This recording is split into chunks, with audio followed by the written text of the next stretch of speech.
storm.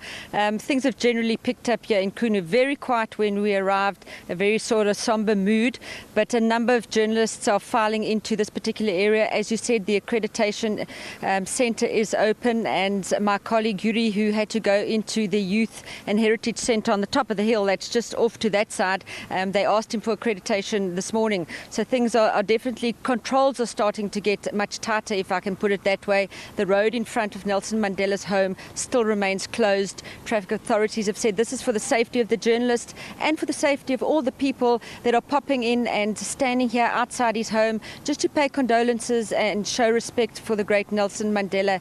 But the number of journalists are definitely starting to increase here. Everywhere you look, somebody's either got a camera in their hand or a video camera in their hand.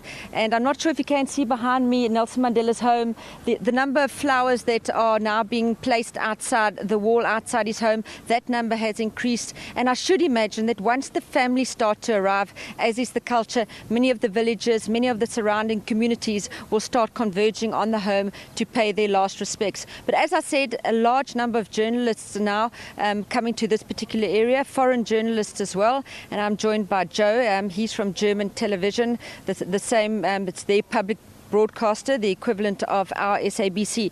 Joe, how does it feel being here in rural Kunu, possibly standing at the edge of a story that may be the biggest in your career?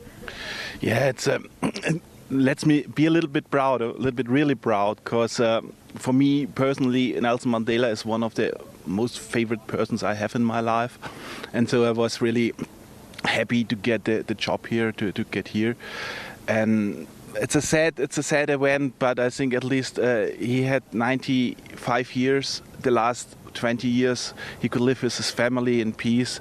He had a really successful life, and so this life comes to a good end for me, and so it's not so sad, this feeling.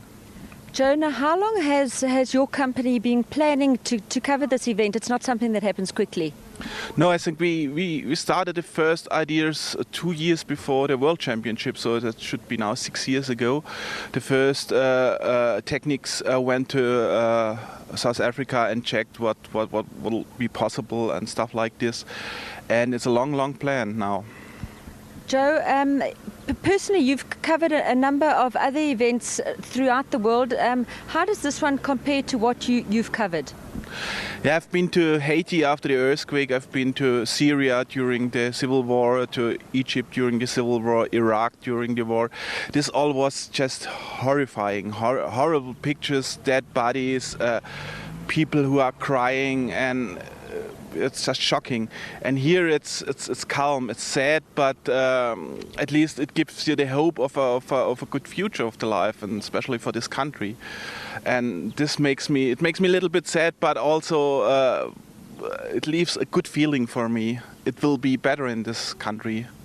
Joe, there were many times when people thought that the time had come for Nelson Mandela. There were many scares. How did you, as a company, did you send representatives at those times, or did you wait it out to see if the event had actually happened? No, I've been here in June last time. The June was the time he went so sick, he went to hospital, and they brought us up here. We waited here in Kunu for at least 1.5 weeks. And then the civil war in Egypt started again, and we had to go back to Egypt. Now, Joe, you've been in Kunu. Is it surprising for you when you look around, you see these rolling hills, you see the simplicity of the place? How do you put that in context with what a great man Nelson Mandela was, but yet his home is here? Yeah.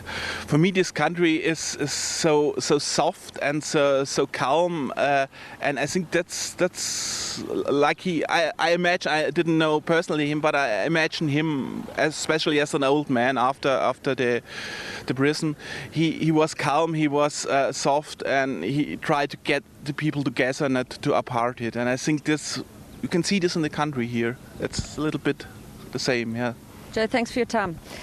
That was Joe. He's from German TV, along with many others that will probably be arriving in the next couple of days. And as I was standing here waiting to talk to you, along that dusty road that comes round the back and then up the slip road, you can't see it at the moment, probably half a dozen camper vans with toilets, sanitary facilities on board, places to sleep for the journalists. I think they realize that once they're here, it's not going to be easy to move around. So it gives you some idea just how difficult it is and what the logistics are involved in bringing this event to South Africa and to the rest of the world.